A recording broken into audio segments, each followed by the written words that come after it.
আমি জীবনে অনেক খারাপ মহিলা দেখছি, কিন্তু আপনার মতো খারাপ মহিলা আমি দেখি নাই।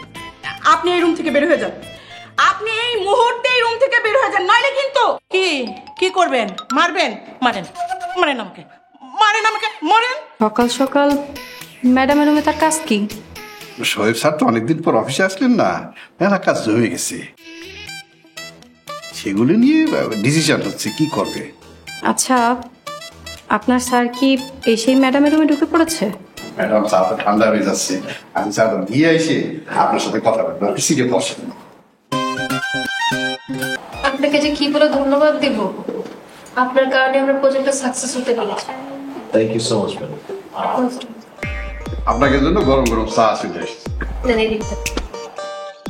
ম্যাডাম, এবার ঝটপট করে বলে ফেলেন আপনারা লাঞ্চে কি খাবেন, অর্ডার করতে হবে। আপনি এক কাজ করেন, শোয়েব স্যারকে জিজ্ঞেস করেন। আজকে ওনার সাথে আমি লাঞ্চ করব, ওনার পছন্দের সব আইটেম যেন থাকে। বাহ বাহ বাহ, খুবই ভালো ডিসিশন। স্যার তাহলে ঝটপট করে বলে ফেলেন কি কি খাবেন, আমি নোট করে নিচ্ছি। না না, কোনো সমস্যা নেই ম্যাম, যেটা যেটা খাইতে চায় সেসব কিছুই আনেন, কোনো সমস্যা নেই। কি বলছেন? আমি আজকে আপনার পছন্দের খাবারগুলো খেতে চাই, এখন ঝটপট বলে ফেলেন তো।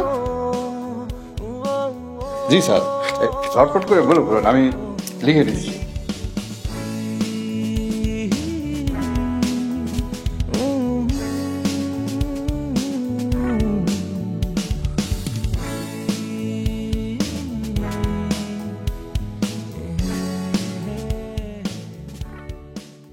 বাহ স্যার, আপনি যে সব মেনুর কথা বলেছেন এগুলো তো আমাদের ম্যাডামের প্রিয় খাবারের কথা বলেছেন। তাই নাকি? জি, আপনি যে খাবারের নামগুলো বললেন এই সবগুলোই আমার খুব পছন্দের খাবার। তাহলে পরে ম্যাডাম আমি ঝটপট করে খাবারের অর্ডারটা দিয়ে দিই। ঠিক আছে। জি, তাহলে পরে যে আরো 2 কাপ চা দিয়ে যাবো। জি অবশ্যই, কিন্তু এবার 2 কাপ কফি দিয়ে চাই। আপনারা গল্প করতে থাকুন, আমি আপনাদের জন্য চমৎকার করে 2 কাপ কফি নিয়ে আসতেছি। আচ্ছা দাঁড়ান, এখানে 4টা বানানো ভুল আছে, এটা সাইলাকে দিবেন। জি অবশ্যই। তাহলে আপনারা চা খেতে খেতে গল্প করতে থাকেন, আমি কিছুক্ষণ পর কফি নিয়ে আসতেছি। ঠিক আছে।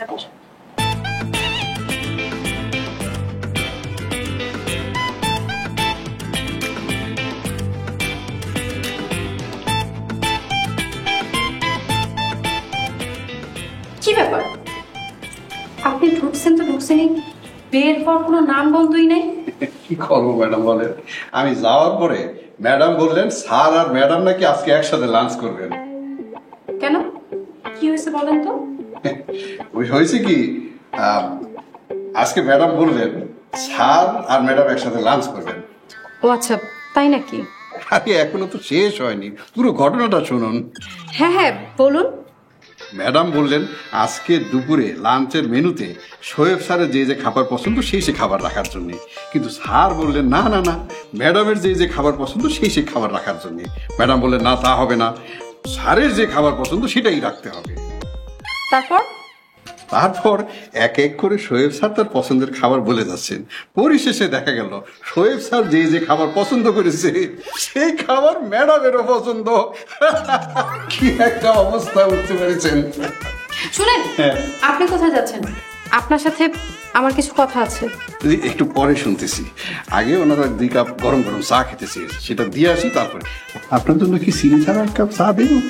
না না লাগবে না, লাগলে আমি আপনাকে বলবো। জি ধন্যবাদ। ও, এই ফাইলের মধ্যে একটা ড্রাফট আছে, সেটার মধ্যে 4টে বানান ভুল আছে, কারেকশন করে স্যারকে দেখায় ম্যাডামের কাছে নিয়ে যাবেন।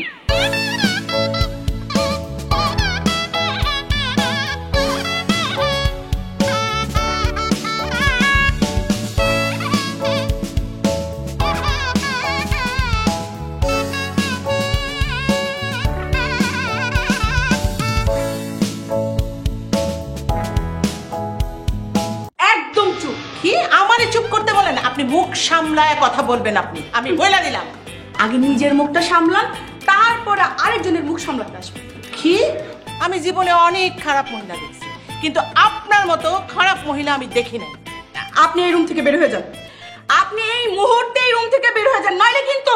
কি কি করবেন? মারবেন? মারেন, মারেন আমাকে, মারেন আমাকে, মারেন। পচা শামুকে পা কাটার কোনো ইচ্ছাই আমার নেই, বের হয়ে যান। এই রুম থেকে বের হয়ে যান। কি? এটা আমার ছেলের রুম, আমি এই রুম থেকে বের হয়ে যাব? ওরে বাবা রে বাবা, ছেলের রুম?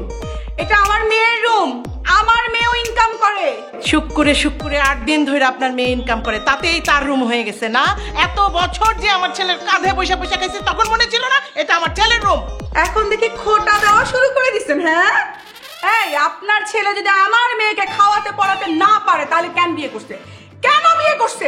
আমার ছেলে আপনার মেয়েকে বিয়ে করে নাই, জোর করে আমার নিরীহ ছেলেটাকে নিয়ে যায় আপনার মেয়ে বিয়ে করছে। আমার কাছ থেকে আমার ছেলেটাকে চিরজীবনের জন্য দূর সরাই দিছে। ওরে আল্লাহ গো আল্লাহ, এই মহিলা কত বড় মিথ্যু, কত মিথ্যা কথা বলতেছে। আল্লাহ আল্লাহ, তুমি কই আছো? এই মহিলার মুখে ঠাটা ফেলো। কি?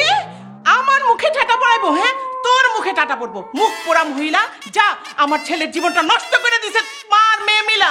কি এত বড় সাহস? তুই দোকানে করতেছিস শেষ পর্যন্ত?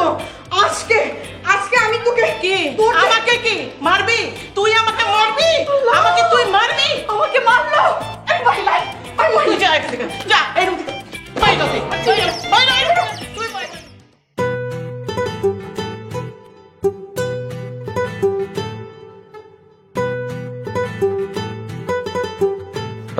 ম্যাডাম আমি তাহলে উঠি। উঠছি মানে? কফি তো এখনো আসেনি, আর একটু বসুন। আমার এখানে বসতে কি আপনার খারাপ লাগছে? না না ম্যাডাম, খারাপ লাগবে কেন? বরং আমার তো ভালো লাগছে। সত্যি বলছেন? হ্যাঁ সত্যিই বলছি, মিথ্যা বলবো কেন? আপনি কত সুন্দর করে কথা বলেন, আর ওদিকে শায়লা, মাই গড, বলার বাইরে। জানেন শোয়েব, ওই দিন যখন আপনার মরার খবর পেলাম, আমার মনে হচ্ছিল দুনিয়াতে আমার আপন বলতে কিছুই রইলো না। কেন ম্যাডাম? কি জানি, ওই সময়ের অনুভূতি আমি আপনাকে বলে বোঝাতে পারবো না। সমস্যা নাই ম্যাডাম, আমি তো আর মারা যাইনি, আমি জীবিত আছি, আপনার সামনেই বসে আছি। এটার জন্য আল্লাহর দরবারে লাখ লাখ শুকরিয়া যে আপনি সুস্থ আছেন, আমাদের মাঝে ফিরে এসেছেন। সত্যি বলতে ম্যাডাম, আমি নিজে যখন আমার মৃত্যুর কথা শুনি, আমার খুব অবাক লাগছিল যে হচ্ছেটা কি। ম্যাডাম আপনাদের কফি। কফি আনতে এত সময় লাগে? জি, আপনাদের জন্য যে লাঞ্চের অর্ডার করতে একটু সময় নিয়ে গেল। আমাদের সাথে আপনারটা অর্ডার করে দেন। জি অবশ্যই দেবো।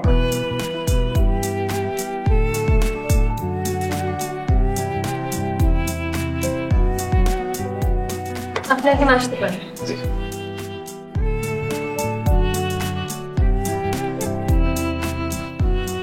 জানেন শোয়েব, আপনার আশেপাশে থাকতে আমার অনেক ভালো লাগে। মনে হয় সারাক্ষণ আমি আপনার সাথেই থাকি। কফি খান।